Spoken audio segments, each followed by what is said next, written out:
জলঙ্গি নদীর কৃষ্ণনগরে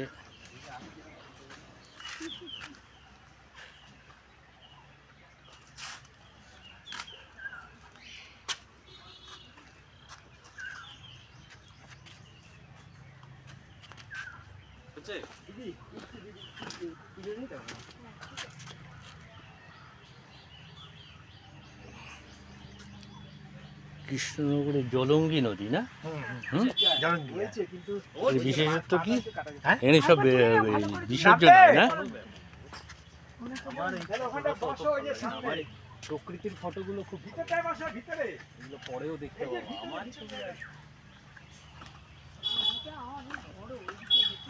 হ্যাঁ,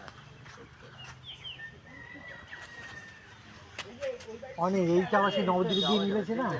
এটা এই জলঙ্গি নদীটা নবদ্বীপে চলে গেছে না? যখন মায়াপুর যাবেন দেখবেন সে কালো জল আর সবুজ জল, জলঙ্গি আর গঙ্গা নদী। জলঙ্গি আর কি? গঙ্গা নদী কোথায়? ও গঙ্গার সাথে মিশেছে না?